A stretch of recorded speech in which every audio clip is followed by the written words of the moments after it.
welcome back to The Common Guru. I'm Jax. Today we're going to take a look at another question in our New Year, New Way question series. And this series is designed to challenge ourselves so that we can take a better look at ourselves. And once we know ourselves better, we can actually see the belief profiles that are running our life and create positive change. So today, question number 2. Do you find fault with other people easily? If you're like me, it's always about somebody else. And I used to live a life of Teflon Jax. Anything that came into my life, I would just it wouldn't stick to me. It would be somebody else's problem. It's either the way they acted or the way they talked, or there's something wrong about them. And my life was in a constant state of reacting to my outside world and allowing those reactions to just make me miserable. So a friend of mine introduced me to a different way of looking at things, and it was called the mirroring theory. If you check out my written post on Steemit, you'll see I have included a link there to an article that explains the mirroring theory really well. Essentially, I have the definition here that I'll quickly read to you because it's just so much easier than having to try and paraphrase it. When we observe character defects in other people and criticize them, it is really the undeveloped parts of our personality that are showing up. That's not good news if it's all about us, right? We are only so irritated by these blemishes because the very same issues are unresolved within ourselves. Well, that completely sucked. How could it be about me? If they're acting badly and they're treating me badly and they're just being rotten people, how can that have anything to do with me because I'm not like them? Or am I? So when we take a closer look at the mirroring theory, what it's trying to say is that anything that happens when someone comes into your life and impacts you in such a way that you get a strong emotional response, that emotional response is a trigger. And that trigger is there to tell you that there's something about that situation and that person and that way that they're acting that really is your problem. And it's really tough when you see someone in the news that has a very notorious, awful personality, or a serial killer, or a child molester, or any of those difficult situations that you look at that and you're sitting in your little home and you're not in any way, shape, or form exuding that kind of personality or that kind of treatment in that serious of a manner that could have anything to do with you.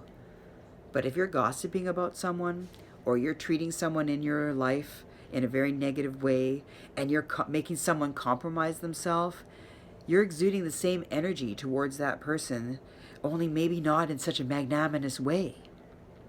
So when you have those situations that come up in your life, and you're faced in a situation that you have that someone is treating you really badly, or you're feeling like a victim and you're feeling very violated, take a small look around to see why that would come into your life.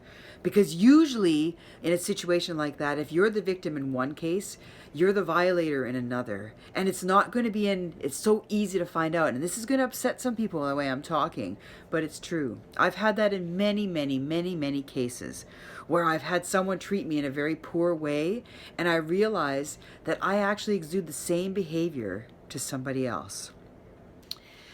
So I thought I would help you guys understand this a little bit better by giving you a personal example of the mirroring theory in my life.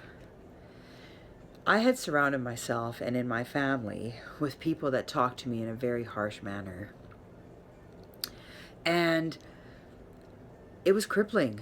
I didn't realize that I was so word sensitive until a couple years ago. And it would just feel like a knife or a hammer anytime someone would talk to me. And I would sit there and use that feelings and the hurt feelings that I had from that experience. I would use them as an excuse for feeling bad about myself and feeling self-pity towards myself.